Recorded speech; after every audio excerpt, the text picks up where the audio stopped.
Olá, seja bem-vindo ao dia 348 da nossa leitura bíblica. Meu nome é Everton Alonso e nós estamos caminhando para ler juntos a Bíblia em um ano. Peço que você possa deixar o teu curtir, o teu comentário, o teu compartilhar e ativar o sininho de notificações. Hoje a nossa leitura estará concentrada em 2 Crônicas, no capítulo 16. Iremos ao Apocalipse, no capítulo 5. Iremos ao profeta Zacarias, no capítulo 1. E finalizando a leitura de hoje, iremos ao Evangelho de João, no capítulo 4. Aqui, em 2 Crônicas, no capítulo 16, nós faremos a leitura dos últimos anos do rei Asa. Vamos a essa leitura? Diz assim, 2 Crônicas, capítulo 16. No 36º ano do reinado de Asa, Baasa, rei de Israel, invadiu Judá e fortificou Ramá, para que ninguém pudesse entrar no território de Asa, rei de Judá, nem sair de lá. Então Asa juntou a prata e o ouro do tesouro do templo do Senhor e do seu próprio palácio e os enviou a Ben-Hadad, rei da Síria, que governava em Damasco, com uma mensagem que dizia: Façamos um tratado, como fizeram meu pai e o teu. Estou te convidando, estou te enviando prata e ouro. Agora rompe o tratado que tem com Baasa, rei de Israel, para que ele saia do meu país. Ben-Hadad aceitou a proposta do rei Asa e ordenou aos comandantes de suas forças que atacassem a cidade de Israel. Eles conquistaram Ijon, Dan, Abel, Maim e todas as cidades armazém de Naftali. Quando Baasa soube disso, abandonou as construções do muro de Ramá.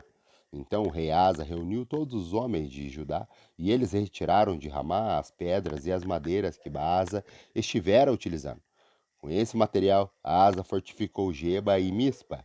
Naquela época, o vidente Hanani foi dizer a Asa, rei de Judá: Por que você tem pedido ajuda ao rei da Síria e não ao Senhor, o seu Deus? O exército do rei da Síria escapou de suas mãos. Por acaso os etíopes e os líbios não eram um exército poderoso, uma grande multidão de carros e cavalos?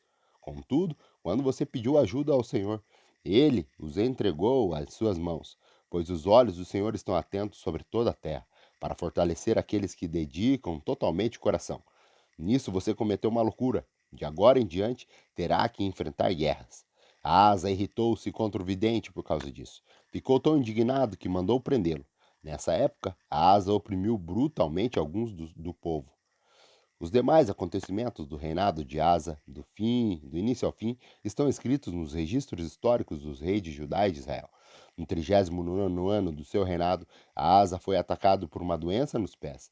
Embora a sua doença fosse grave, não buscou a ajuda do Senhor, mas só dos médicos. Então, no 41º ano do seu reinado, Asa morreu e descansou com seus antepassados. Sepultaram-no no túmulo que ele havia mandado cavar para si na cidade de Davi. Deitaram-no no leito coberto de especiarias e de vários perfumes de fina mistura, e fizeram uma imensa fogueira em sua honra. Vamos agora ao Novo Testamento. No Novo Testamento nós vamos ao livro do Apocalipse. Hoje, no livro do Apocalipse, nós faremos a leitura do capítulo 5 do Apocalipse. Aqui nós vamos ler sobre o livro e o cordeiro que está escrito aqui no livro do Apocalipse, no capítulo 5. Vamos a essa leitura? Apocalipse, capítulo 5. Então vi na mão direita daquele que está sentado no trono um livro em forma de rolo, escrito em ambos os lados e selados com 7 selos. Vi um anjo poderoso proclamando em voz alta: Quem é digno de romper os selos e de abrir o livro? Mas não havia ninguém, nem nos céus, nem na terra, nem debaixo da terra, que pudesse abrir o livro ou sequer olhar para ele. Eu chorava muito, porque não se encontrou ninguém que fosse digno de abrir o livro e olhar para ele. Então um dos anciãos me disse: Não chore, eis que o leão da tribo de Judá, a raiz de Davi, venceu para abrir o livro e os seus 7 selos. Depois vi um cordeiro, que parecia ter estado morto, em pé no seu centro do trono, cercado por 4 seres viventes e pelos anciões. Ele tinha 7 chifres e 7 olhos, e são os 7 Espíritos de Deus enviados a toda a terra. Ele se aproximou e recebeu o livro da mão direita daquele que estava sentado no trono. Ao recebê-lo, os 4 seres viventes e os 24 anciãos prostraram-se diante do cordeiro. Cada um deles tinha uma harpa e taças de ouro cheias de incensos, que são as orações dos santos, e eles cantavam um cântico novo. Tu és digno de receber o livro, de abrir os seus selos, pois foste morto e com teu sangue compraste para Deus gente de toda tribo, língua, povo e nação. Tu constituíste reino e sacerdotes para o nosso Deus, e eles reinarão sobre a terra. Então olhei e ouvi a voz de muitos anjos, milhares e milhões de milhões. Eles rodeavam o trono, bem como os seres viventes, os anciãos, e cantavam em voz alta: Digno é o Cordeiro que foi morto de receber poder, riqueza, sabedoria, força, honra, glória e louvor. Depois que ouvi todas as criaturas existentes no céu, na terra e debaixo da terra e no mar, e tudo o que neles havia, que diziam: Aquele que está sentado no trono e ao Cordeiro, seja o louvor, a honra, a glória e o poder para todo sempre. Os quatro seres viventes disseram: Amém. E os anciões prostraram-se e o adoraram. Aleluia. Vamos agora ao profeta Zacarias.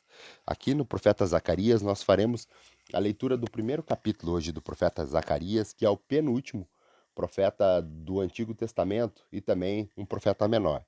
Aqui no primeiro capítulo, Zacarias ele vai fazer um chamado ao arrependimento, também ele vai falar sobre a visão dos cavalos e também ele vai falar dos quatro chifres e os quatro artesãos. Tudo isso aqui no capítulo primeiro do profeta Zacarias. Vamos a essa leitura? Diz assim: No oitavo mês do segundo ano do reinado de Dário, a palavra do Senhor veio ao profeta Zacarias, filho de Berequias e neto de Ido. O Senhor muito se irou contra os seus antepassados. Por isso, diga ao povo: Assim diz o Senhor dos Exércitos: Voltem para mim. Eu mesmo voltarei para vocês, diz o Senhor dos Exércitos. Não sejam como seus antepassados, aos quais os antigos profetas proclamaram: Assim diz o Senhor dos Exércitos: Deixe os seus caminhos e as suas más obras. Mas eles não ouviram e nem deram atenção, declara o Senhor. Onde estão agora os seus antepassados? E os profetas, acaso vivem eles para sempre? Mas as minhas palavras, os meus decretos, que ordenei aos meus servos, os profetas, alcançaram os seus antepassados e levaram a converter-se e a dizer: O Senhor dos Exércitos fez conosco o que os nossos caminhos e práticas mereciam, conforme prometeu. No 24º dia do 11º mês, o mês de Sebate, no segundo ano do reinado de Dário, a palavra do Senhor veio ao profeta Zacarias, filho de Berequias e neto de Ido. Durante a noite tive uma visão. Apareceu na minha frente um homem montado num cavalo vermelho, e ele estava parado numa murta, num desfiladeiro. Atrás dele havia cavalos vermelhos, marrons e brancos. Então perguntei: Quem são esses, meu senhor? O anjo que estava falando comigo respondeu: Eu lhe mostrarei quem são. O homem que estava entre a murta explicou: São aqueles que o Senhor enviou por toda a terra.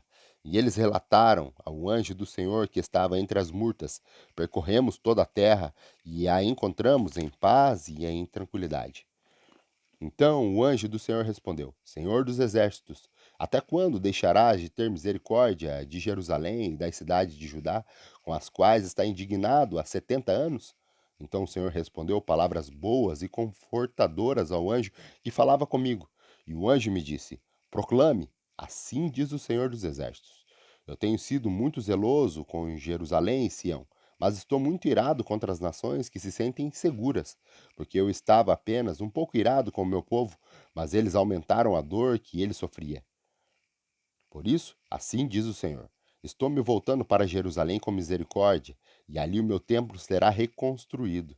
A corda de medir será esticada sobre Jerusalém, declara o Senhor dos Exércitos. Diga mais: assim diz o Senhor dos Exércitos: As minhas cidades transbordarão de prosperidade novamente, e o Senhor tornará a consolar Sião e a escolher Jerusalém.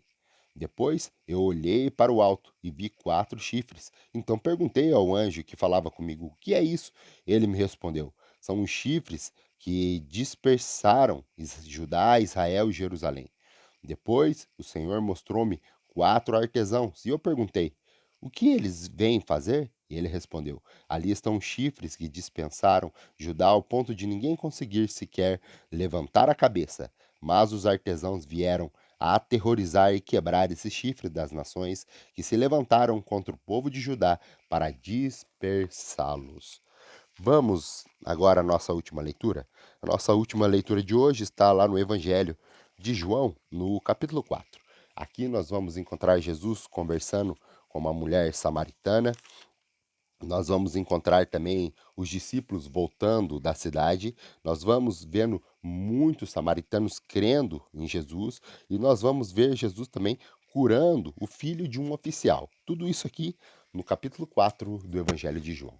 Vamos a essa leitura? Diz assim, João capítulo 4. Os fariseus ouviram falar que Jesus estava fazendo e batizando mais discípulos do que João, embora não fosse Jesus quem batizasse, mas os seus discípulos. Quando o Senhor ficou sabendo disso, saiu da Judéia e voltou mais uma vez à Galiléia. Era necessário passar por Samaria. Assim, chegou a uma cidade de Samaria chamada Sicar, perto das terras que Jacó dera ao seu filho José. Havia ali um poço de Jacó. Jesus, descansado da viagem, sentou-se à beira do poço. Isso se deu por volta de meio-dia. Nisso veio uma mulher samaritana tirar a água do poço. Disse-lhe Jesus: Dê-me um pouco de água. Abre parênteses. Os seus discípulos tinham ido à cidade comprar comida. Fecha parênteses. A mulher samaritana lhe perguntou: Como o Senhor, sendo judeu, pede a mim, uma mulher samaritana, água para beber? Abre parênteses, pois os judeus não se dão bem com os samaritanos. Fecha parênteses. Jesus lhe respondeu: Se você conhecesse o dom de Deus e quem está te pedindo água, você lhe teria pedido e ele lhe daria água viva. Disse a mulher: O Senhor não tem com que tirar água e o poço é fundo. Onde pode conseguir essa água viva? Acaso o Senhor é maior do que o nosso pai Jacó, que nos deu o poço, do que ele mesmo bebeu, bem como seus filhos e seu gado? Jesus respondeu: Quem beber desta água terá sede outra vez, mas quem beber da água que eu lhe der nunca mais terá sede. Ao contrário, a água que eu lhe der se tornará nela uma fonte de água a jorrar para a vida eterna. A mulher lhe disse: Senhor, dê-me dessa água, para que eu não tenha mais sede, nem precise voltar aqui para tirar água. Ele disse: Vá, chame seu marido e volte. Não tenho marido, respondeu ela. Disse Jesus: Você falou corretamente, dizendo que não tem marido. O fato que você já teve cinco e os homens com que agora vive não é o seu marido. O que você acabou de dizer é verdade. Disse a mulher: Senhor, vejo que é profeta. Nossos antepassados adoraram nesse monte, mas vocês, judeus, dizem que é Jerusalém o lugar onde se deve adorar. Jesus declarou: Creia em mim, mulher. Está próximo a hora em que vocês não adorarão o Pai, nem neste monte, nem em Jerusalém. Vocês, samaritanos, adoram o que não conhecem. Nós adoramos o que conhecemos, pois a salvação vem dos judeus. No entanto, está chegando a hora, e de fato já chegou, em que os verdadeiros adoradores adorarão o Pai em espírito e em verdade. São estes os adoradores que o Pai procura. Deus é espírito e é necessário que os seus adoradores o adorem em espírito e em verdade. Disse a mulher: Eu sei que o Messias, abre parênteses, chamado Cristo, fecha parênteses, está por vir. Quando ele vier, explicará tudo para nós. Então Jesus declarou: Eu sou o Messias, eu que estou falando com você. Naquele momento, os discípulos voltaram e ficaram surpresos ao encontrá-lo conversando com uma mulher, mas ninguém perguntou: Que queres saber? Ou por que está conversando com ela? Então, deixando seu cântaro, a mulher voltou à cidade e disse ao povo: Venham ver o que um homem me disse, tudo o que tenho feito. Será que ele não é o Cristo? Então saíram da cidade e foram para onde ele estava. Enquanto isso, os discípulos insistiam com ele: Mestre, come alguma coisa. Mas ele lhe disse: Tenho algo para comer que vocês não conhecem. Então os discípulos disseram uns aos outros: Será que alguém lhe trouxe comida? Disse Jesus: A comida é fazer a vontade daquele que me enviou e concluir a sua obra. Vocês não dizem: Daqui a 4 meses haverá colheita? Eu lhe digo: abram os olhos e vejam os campos. Eles estão maduros para a colheita. Aquele que colhe já recebe o seu salário e colhe o fruto para a vida eterna, de forma que se alegram juntos o que semeia e o que colhe. Assim é o verdadeiro o ditado: um semeia e o outro colhe. Eu os enviei para colherem o que vocês não cultivaram. Outros realizaram o trabalho árduo e vocês vieram a usufruir do trabalho deles. Muitos samaritanos daquelas cidades creram nele por causa do seguinte testemunho dado pela mulher: Ele me disse tudo o que tinha feito. Assim, quando se aproximaram dele, os samaritanos insistiram para que ficassem com ele, e ele ficou 2 dias, e por causa da sua palavra, muitos outros creram. E disseram à mulher: Agora cremos não somente por causa do que você disse, pois nós mesmos o ouvimos e sabemos que este é realmente o Salvador do mundo.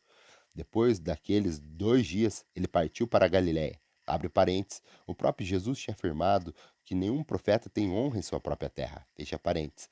Quando chegou a Galiléia, Os galileus deram-lhes boas-vindas. Eles tinham visto tudo o que ele fizera em Jerusalém por ocasião da festa da Páscoa, pois também haviam estado lá.